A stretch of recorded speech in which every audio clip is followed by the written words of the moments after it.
Modern mills தொடர்பான அனைத்து பத்திரங்களையும் சரிபார்த்து தந்தையிடம் கொடுத்தான் ஆனந்த். அப்பா, இன்னும் 1-2 மாதங்கள் உங்கள் பங்கு அதிகம் தேவை இருக்கிறது. கேவி மில்ஸில் மேற்பார்வை மட்டும் போதுமானது.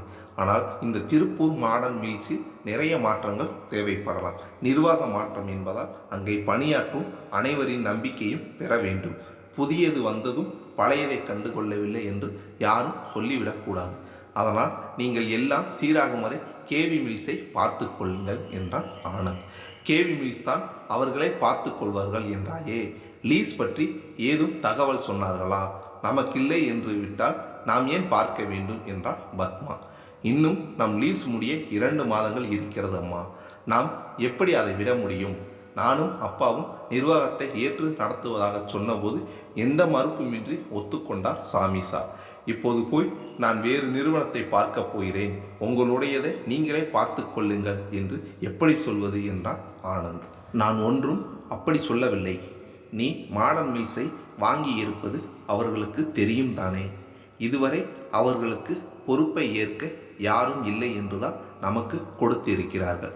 இப்போதுதான் அவர்கள் பிள்ளைகளை செய்வதாய் சொல்கிறார்களே, இப்போது அவர்களுக்கும் சௌகரியமாகத்தானே இருக்கும் என்றாள் பத்மா. சாமி சாரின் மகன் பல நாட்களுக்கு பின் வருவதாகவும், ஒருவேளை அவர் இனி பொறுப்புகளை ஏற்றுக்கொள்ளலாம் என்றும் மேலாளர் ராஜன் சார் சொன்னார். சாமி சாரும் ஒப்பந்த நீட்டிப்பு பற்றி இதுவரை எதுவும் பேசவில்லை.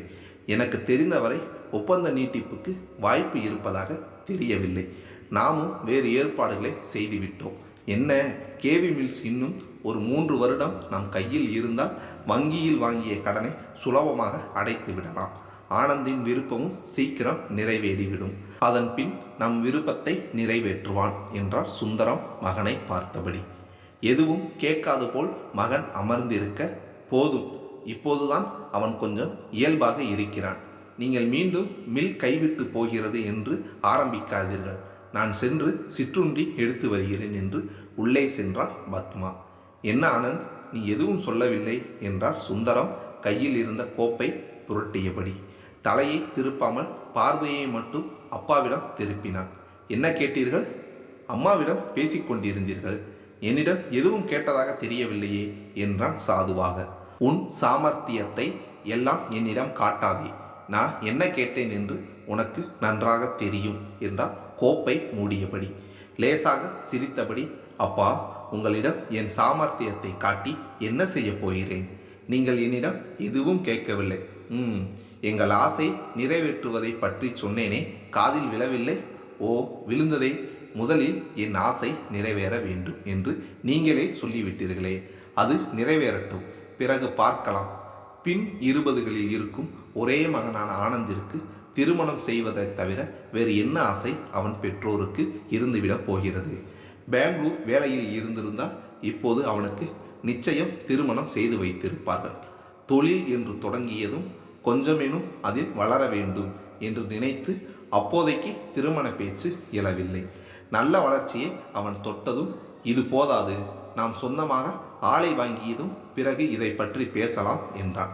இப்போதோ அந்த ஆலைக்காக வங்கியில் வாங்கியிருக்கும் கடனை பாதியேனும் அடைக்க வேண்டும் என்கிறான். அவன் தொழிலில் காட்டும் ஆர்வம் சொந்த வாழ்க்கையிலும் காட்ட வேண்டும் என்று அவ்வப்போது சுந்தரம் இப்படி பேசுவது உண்டுதான். ஆனால் மகனின் முடிவில் மாற்றம் வராது என்று அவருக்கு தெரியும். பத்மா சிற்றுண்டி தட்டுகளுடன் வர, ஆனந்த், நாளை காலை கோவிலுக்கு சென்று அர்ச்சனை செய்ய வேண்டும். சீக்கிரம் தயாராகிவிடும். பின்பு தாமதம் ஆகிவிட்டது, நீங்கள் மட்டும் செல்லுங்கள் என்று சொல்லாதே. தட்டுகளை டீப்பாயில் வைக்க, அதில் ஒரு பெரிய பாத்திரத்தில் சுண்டலும் ஒரு சிறிய பாத்திரத்தில் வெல்லமும் தேங்காயும் போட்ட அவுளும் இருந்தது. உடன் 3 தட்டுகளும் ஸ்பூன்களும் அவரவருக்கு தேவையானதை தட்டுகளில் வைத்து தந்துவிட்டு தனக்காக ஒன்றை நிரப்பியபடி, கண்ணா, இப்போதெல்லாம் திருமணம் செய்வதென்றால் 1 ஆண்டுக்கு முன்னரே வேலையை தொடங்க வேண்டும். எங்கள் காலத்தில் ஜாதகம் பொருந்தினால் அடுத்த முகூர்த்தத்தில் திருமணம் முடிந்துவிடும். இப்போது எவ்வளவு பார்க்க வேண்டி இருக்கிறது? ஜாதகம் பொருந்த வேண்டும், பின் இருவருக்கும் பிடிக்க வேண்டும். படிப்பு, வசதி, குணம் என்று எல்லாம் பொருந்தி இருக்கிறது என்றதும் தேதி குறித்து மண்டபம் பிடிக்க வேண்டும். இப்போதெல்லாம் 6 மாதத்திற்கு பின் தான் மண்டபம் கிடைக்கிறதாம் என்றாள் பத்மா. நேரடியாக கேட்டாலே உன் மகன் எதுவும் சொல்ல மாட்டான். இப்போது எதற்கு நீட்டி முழக்குகிறாய்? விஷயத்திற்கு வா என்றார் சுந்தரம். எல்லாம் நீங்கள் கொடுக்கும் இடம். அவன் சொல்வதற்கெல்லாம் சரி சரி என்று விடுகிறீர்கள். அதனால்தான் அவன் என் பேச்சை கேட்பதில்லை. உன் பிள்ளை ஏதோ நான் சொல்லுவதையெல்லாம் கேட்டுக்கொண்டிருக்கிறான் என்றால் நினைக்கிறாய்? அவன் யார் சொன்னாலும் கேட்க மாட்டான் என்றார் அவர் தட்டில் இருந்ததை சாப்பிட்டபடி. அதைத்தான் நானும் சொல்கிறேன். இது எல்லாம் நீங்கள் கொடுத்த இடம் என்றார் பத்மா கோபமாக. ஒன்று சொல்வதற்குள் பிள்ளைக்காக வரிந்து கட்டி கொண்டு வருவது நீதான். இப்போது என்மேல் பழி போடுகிறாய். அன்னை தந்தையின் செல்லச் சண்டையை ரசித்தபடி சுண்டலை ருசித்து கொண்டிருந்தான். பார், உன்னால் நாங்கள் சண்டை போட்டு கொண்டிருக்கிறோம் என்றார் பத்மா. உங்கள் பிரச்சனை தான் என்ன? எனக்கு ஒன்றும் வயதாகி விடவில்லை. இன்னும் ஓரிரு வருடம். அதன் பின் உங்கள் இஷ்டம் போல செய்யுங்கள் என்றான் ஆனந்த். அதற்குத்தான் இப்போதே பெண் பார்க்க தொடங்க வேண்டும் என்கிறேன். ஐயோ அம்மா, ஒருவேளை நீங்கள் பார்க்கும் முதல் பெண்ணிற்கே என்னை பிடித்து விட்டால் என்ன செய்வது? உடனே திருமணம் செய்வதும் என்னால் முடியாது. அந்த பெண்ணிடம் 2 வருடம் எனக்காக காத்திரு என்று எப்படி சொல்வது?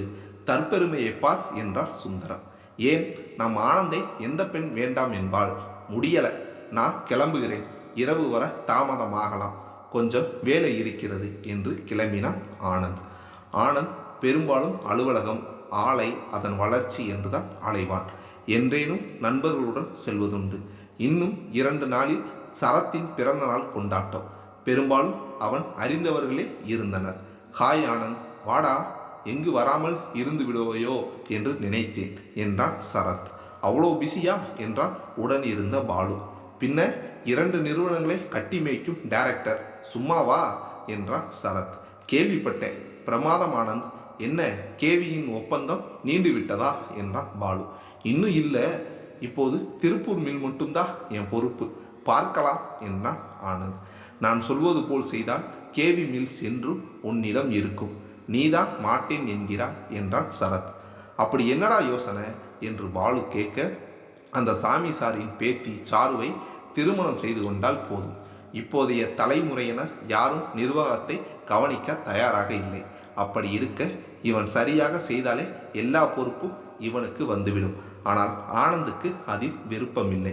எனக்கு இப்படி ஒரு சந்தர்ப்பம் கிடைத்தால் நான் விடமாட்டேன் என்றான் அவன். இப்போதும் ஒன்றும் கெட்டுவிடவில்லை, முயற்சி செய்தேன் பாரேன் என்றான் பாலு. என்ன செய்கிறது? பேசக்கூட சந்தர்ப்பம் கிடைக்கவில்லை. மெய்காப்பாளர் போல் எப்போதும் யாராவது உடன் இருக்கிறார்கள் என்றான் சரத். நண்பர்கள் சேரும்போது இதுபோல் பேசுவது இயல்புதான். இந்த பேச்சு ஆனந்திற்கு எரிச்சலை மூட்டியது. இன்னும் டீனேஜர்கள் போல பெண்களை தொடர்வது, காதலிப்பது என்று கூட்டம் கூடி பேசுவது அவனுக்கு பிடிக்கவில்லை. அதற்காக காதலை வெறுப்பவன் அல்ல ஆனந்த். அது ஒரு ஆணுக்கும் பெண்ணுக்குமான தனிப்பட்ட விஷயம். ஒருவரின் பிறப்பு, பின்புலன் என்று ஆராய்ந்து வருவது காதலாக இருக்க முடியாது என்று நம்பினான் அவன். மேட்டுப்பாளையம் நகர்ப்புறம் தாண்டியதும் இருந்தது அந்த பகுதி. இன்னும் விடிந்திருக்கவில்லை என்றாலும் அந்த புது வீட்டின் அழகை அங்கு அமைந்திருந்த மின் விளக்குகள் காட்ட தப்பவில்லை. 2 அடுக்குகளாக பெரிய வீடு, சுற்றிலும் தோட்டம், புல்தரை என்று மிக அழகாக இருந்தது. உள்ளே பூஜைக்கான ஏற்பாடுகள் நடந்து கொண்டிருந்தது. பூஜைக்கு வெளியாட்கள் யாரும் இல்லை. கிருஷ்ணசாமியின் 4 பிள்ளைகளும் அவர்கள் பிள்ளைகள் என்று அளவான கூட்டம். நண்பர்களுக்கு தனியே மாலையில் விருந்து ஏற்பாடு செய்திருந்தனர்.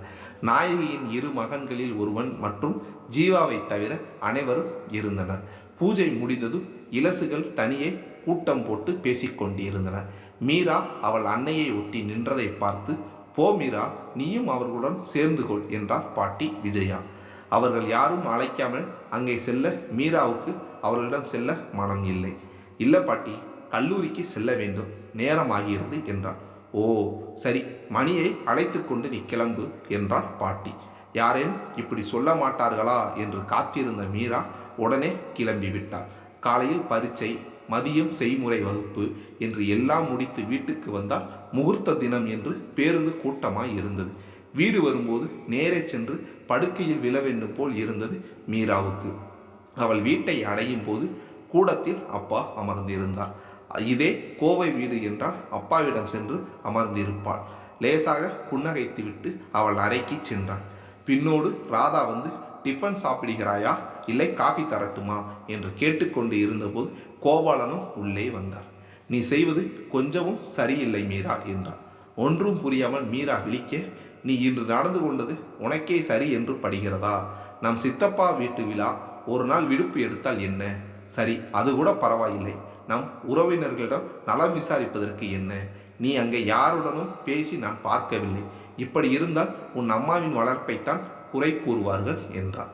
இருந்த களைப்பில் சற்றென்று கோபம் வந்தது மீராவுக்கு. அது எப்படி அப்பா? இது நாள் வரை எங்களின் எல்லா செயல்களிலும் உங்களுக்கும் அம்மாவுக்கும் பங்கு இருந்தது. இப்போது மட்டும் ஏதாவது குற்றம் என்றால் அதற்கு பொறுப்பு அம்மா மட்டும்தானா? போதும் மீரா, இது என்ன புது பழக்கம்? அப்பாவை எதிர்த்து பேசுவது. நல்லதை சொன்னால் எடுத்துக்கொள்ளாமல் எதிர்த்து பேசுகிறாய் என்றாள் ராதா. நான் பேசுவது உனக்காகத்தான் அம்மா என்றாள் மீரா கண்ணீரை அடக்கியபடி. எனக்காக பேச யாரும் தேவையில்லை. உன் அப்பா என்னை அப்படி ஒன்று வைத்திருக்கவில்லை. மீரா மீண்டும் வாயை திறக்கும் முன் அப்பாவிடம் மன்னிப்பு கேள் என்றாள் ராதா. மீரா அங்கிருந்து நகர்ந்தால் மன்னிப்பு கேட்காமலே. 2 நாட்கள் ஆகியும் அவளிடம் இயல்பு திரும்பவில்லை. இதை விஜயா கவனிக்க தவறவில்லை. ராதாவிடம் கேட்க, அப்பா மகளுக்கு ஏதோ சண்டை, 2 நாளில் சரியாகி விடும் அத்தை என்றாள். அது வாரமாகியும் சரியாகவில்லை. ஒரு நாள் கோபாலன் அவளை அழைத்து வர சென்றபோது மீரா வழி முழுவதும் அவர் கேட்ட கேள்விக்கு மட்டும் பதில் சொன்னாலே தவிர வேறு எதுவும் பேசவில்லை. என்ன மீரா, உன் நல்லதுக்குத்தானே சொன்னேன், அதற்காக இன்னும் இப்படி முகத்தை தூக்கி வைத்திருக்கிறாயே? மகள் எதுவும் பேசவில்லை. அதற்கு மேல் அவரும் எதுவும் பேசவில்லை. அடுத்த வாரம் ஜீவா வந்திருந்தான். காலை உணவின் போது அனைவரும் ஒன்றாக உணவருந்தினர். உணவு முடிந்ததும் மீரா தன் அறையில் சென்று முடங்கினாள். சிறிது நேரம் தாத்தா பாட்டியுடன் பேசிக்கொண்டிருந்து விட்டு தங்கையிடம் வந்தான் ஜீவா. அவள் படித்து கொண்டு தான் இருந்தாள். இந்த செமஸ்டரில் நீதான் முதல் மதிப்பெண் எடுப்பாய் போல. என் தங்கைக்கு படிப்பில் இவ்வளவு ஆர்வம் இருப்பது இன்றுதான் தெரிகிறது. அவள் புத்தகத்தை பார்த்தபடி, நிறைய படிக்க வேண்டுமா என்றாள். லேசாக தலையை திருப்பி, கொஞ்சம் இருக்கிறது என்றாள். அப்போது வா, நாம் வெளியே செல்லலாம். எங்கே? சும்மா தோட்டம் வரை சென்று வரலாம். இல்லை, நான் வரவில்லை. உனக்கு அப்பா மேலதானே கோபம்? புகார் கொடுத்தது யார்? அம்மாவா அப்பாவா? சமாதானம் செய்ய உன்னை அனுப்பினார்களா என்றாள் மீரா. சமாதானம் செய்யும் அளவு சண்டையா என்று தங்கையின் முகத்தை பார்த்தான். அவள் எதுவும் பேசவில்லை. யாரும் ஒன்றும் சொல்லவில்லை. நீ வா, போகலாம். அவள் அசையாது இருக்கவும், மீரா என்ன நடந்தது? அவன் கேள்வியை முடிக்கும் முன் அவள் கண்ணில் நீர் நிறைந்தது. எனக்கு இங்கு இருக்க பிடிக்கவில்லை என்றான். உன்னை யார் என்ன சொன்னார்கள்? என்ன ஆயிற்று? என்னை சொன்னால் பரவாயில்லை. எல்லாரும் அம்மாவைத்தான் எப்போதும் ஏதோ ஒன்று சொல்லிக்கொண்டே இருக்கிறார்கள். அத்தையும் சித்தியும் அம்மாதான் குடும்பத்தை பிரித்தார் என்று சமயம் கிடைக்கும் போது சொல்லிக்கொண்டே இருக்கிறார்கள். எப்போது சொன்னார்கள் என்றான் சாதுவாக. உனக்கு தேதி நேரம் எல்லாம் குறித்து சொல்ல வேண்டுமா என்றான் கோபமாக. இல்லை மீரா, யார் முன் அப்படி சொன்னார்கள்? என் முன்தான். அப்பா, பாட்டி, தாத்தா யாரேனும் இருந்தார்களா? இப்போது அதுதான் முக்கியமா? அம்மாவை சொன்னால் யாருக்கும் எதுவும் இல்லை, உனக்கும் கூட ஒன்றும் தோன்றவில்லை என்று வேகமாக எழுந்தாள். முதலில் உட்காரு, நான் சொல்வதை கேள். அத்தையோ சித்தியோ அனைவரின் முன்னிலையிலும் இப்படி பேசி யாரும் அதை கேட்கவில்லை என்றால் உன் கோபம் நியாயம். அவர்கள் அம்மாவிடம் மட்டும் சொல்கிறார்கள் என்றால் அதை ஏன் பொருட்படுத்த வேண்டும் என்றான். ஜீவா தொடர்ந்தான். அவர்கள் நாம் இங்கு வருவோம் என்று எதிர்பார்க்கவில்லை. அவர்கள் தாத்தா பாட்டியும் எதுவும் பேசவில்லை என்றாலே அவர்கள் வம்பிலுக்கு ஏதோ பேசுகிறார்கள். அதை பெரிதாக எடுத்துக்கொண்டு நீ அப்பாவிடம் சண்டை போட்டாயா? அவர்கள் அப்படி பேச அப்பாதான் காரணம் என்றாள் மீரா சிரித்து கொண்டே. அப்பாவா? அவர் என்ன செய்தார்? அவர் எதுவும் செய்யவில்லை. அதுதான் பிரச்சனையே. அம்மாவை அவர்கள் பேசுகிறார்கள் என்றால் அப்பா ஏன் அவர்களை கண்டிக்கவில்லை? இது என்ன சிறுபிள்ளைத்தனம்? அம்மாவே குடும்பத்தில் பிரச்சனை வேண்டாம் என்று தான் எதையும் கண்டுகொள்வதில்லை. நாம் இங்கு வந்து சில நாட்கள் தான் ஆகிறது. அதற்குள் நம்மால் இங்கே எதுவும் சண்டை வேண்டாம் மீரா. அதற்காக அவர்கள் என்ன பேசினாலும் கேட்டுக்கொள்ள வேண்டுமா? உன்னை யார் பேசாமல் இருக்க சொன்னது? கோபாலனின் குரல் கேட்க இருவரும் திரும்பினர். நின்று கொண்டிருந்தால் சிரித்தபடி உடன் ராதாவும். நான் கேட்கவில்லை என்றால் என்ன? உன் அம்மாவிற்காக நீ பேச வேண்டியதானே என்றார் கோபாலன். கொஞ்சம் சும்மா இருங்கள், அப்புறம் உங்கள் மகள் எல்லோரிடம் சண்டை போடுவாள் என்றார் ராதா. உன் மகள் சண்டை போடுவது உன்னிடத்திலும் என்னிடத்திலும் தான். பார், என்னிடம் அவள் பேசி 10 நாட்கள் மேல் ஆகிறது என்றார் கோபாலன். 8 நாட்கள் தான் என்றாள் மீரா மெதுவாக. மூவரும் சிரித்து விட்டனர். இங்கே வந்ததிலிருந்து அப்பா என்னிடம் பேசுவதே இல்லை.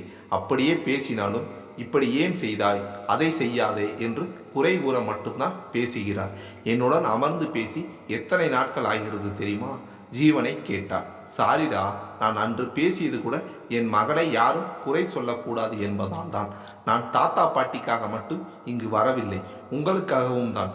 20 ஆண்டுகளாக உங்களுக்கு கிடைக்காத உரிமை, உறவு எல்லாம் உங்களுக்கு வேண்டும் என்றுதான். மற்றவர்களை விடு. இப்போது நம் குடும்பத்தில் பாட்டி தாத்தா சேர்ந்திருக்கிறார்கள். அவர்கள் இருவரும் உங்களை எதுவும் சொல்லவில்லையே, பின் ஏன் அவர்களுடன் நீ ஒதுங்கி இருக்கிறாய்?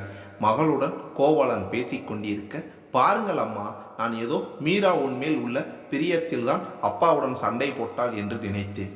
இப்போதுதான் தெரிகிறது அப்பா சரியாக பேசவில்லை என்று சண்டை போட்டிருக்கிறார் என்றார் ஜீவா. நீ எதற்கு எனக்கும் அம்மாவுக்கும் சண்டை மூட்டுகிறாய் என்று அண்ணனிடம் சண்டை தொடங்கினார். இவர்களின் சிரிப்பும் உற்சாகமும் அந்த வீட்டில் இழந்த ஒன்றை மீட்டெடுத்தது.